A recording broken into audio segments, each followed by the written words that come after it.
आपके लिए एक छोटी सी कहानी। एक राजा बूढ़ा हो चला था। वो उम्र के इस पड़ाव में उत्सव मनाना चाहता था, अपने मित्र देश के राजाओं को बुलाना चाहता था, बड़ा कार्यक्रम करना चाहता था। उस कार्यक्रम की शोभा बढ़ाने के लिए उसने अपने राज्य की जो सबसे प्रसिद्ध नर्तकी थी उसको भी बुलाया, और उस कार्यक्रम में उसने अपने गुरुदेव को भी बुलाया जो उसके गुरुजी थे। कार्यक्रम शुरू हुआ। उस राजा ने अपने गुरुदेव को कुछ स्वर्ण मुद्राएं दी कि आप भी इस नर्तकी को पुरस्कृत कर दीजिएगा। शानदार सा रंगारंग प्रोग्राम चलने लगा दरबार में। जो राजा की बिटिया थी राजकुमारी, वो भी वहीं बैठी हुई थी। जो राजा का बेटा था युवराज, जिसे घोषित कर दिया गया था, वो भी वहीं बैठा हुआ था। कार्यक्रम चल रहा था, हर कोई इस परफॉर्मेंस पर ताली बजा रहा था। कार्यक्रम चलते चलते रात की 3 साढ़े 3 बज गई। उस नर्तकी ने देखा कि जो उसका तबला वाला था वो थोड़ा ऊँघने लगा, उसको नींद आने लगी। तो नर्तकी ने तभी एक दोहा पढ़ा। नर्तकी ने कहा, बहु बीती थोड़ी रही, पल पल गई बिताए, एक पलक के कारणे क्यों कलंक लग जाए। यानी कि एक बार अगर झपकी लग गई तो फिर कलंक लग जाएगा। तबले वाले को जगाना चाह रही थी कि भाई जागो, इतने अच्छे से सब कार्यक्रम हुआ है, तुम क्या गड़बड़ कर रहे हो। राजा को पता चल गया तो दंड मिलेगा। तबला वाला अचानक से चौंक गया। वो ढंग से अब तबला बजाने लगा, होश में आ गया। लेकिन उस दोहे का अर्थ सबने अलग अलग निकाला।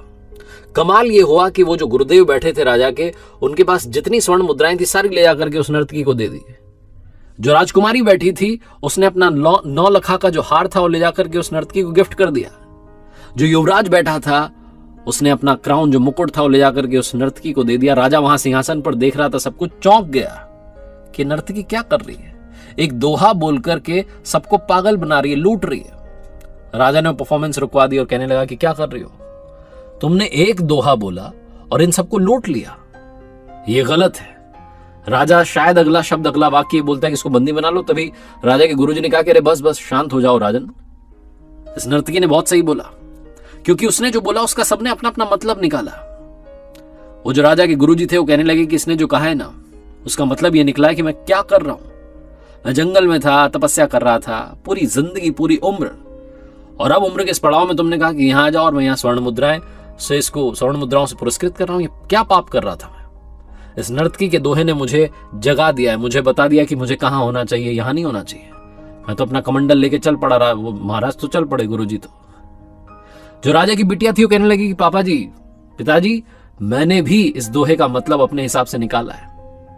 मैं आज आपको बताती हूँ, मेरी उम्र हो चली लेकिन आप मेरा विवाह नहीं करवा रहे हैं। मैं आज की रात आपके महावत के साथ भागने वाली थी, लेकिन नर्तकी के इस दोहे ने मुझे समझाया कि बहु बीती थोड़ी रही, थोड़ा समय और बचा है, हो जाएगी शादी। वो एक गलती की वजह से आप पर क्यों कलंक लगाऊं, इसलिए मैं रुक गई। मुझे अच्छी बुद्धि आ गई और मैंने वो 9 लखा हार इनको गिफ्ट कर दिया। जो युवराज था वो कहने लगा कि पिताजी ऐसे कुछ मेरे साथ हुआ है, मेरी उम्र होती जा रही है, बड़ा होता जा रहा हूं, कब से इंतजार कर रहा हूं कि आप मुझे सिंहासन पर बैठाएंगे, आप बैठा ही नहीं रहे।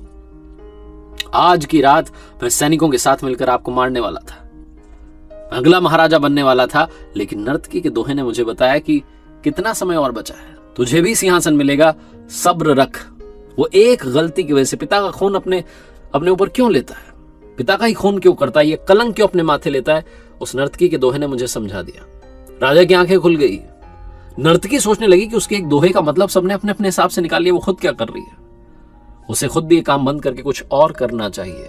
राजा को समझ में आ गया कि बहु बीती थोड़ी रही, ये गलती की वजह से कलंक क्यों लगा रहा हूं। राजा ने भी अपनी गलतियों को सुधारना शुरू किया। बेटी का विवाह करवा दिया उसकी पसंद के राजकुमार से, बेटे को सिंहासन सौंप दिया और खुद जंगल में चला गया संन्यास लेकर के।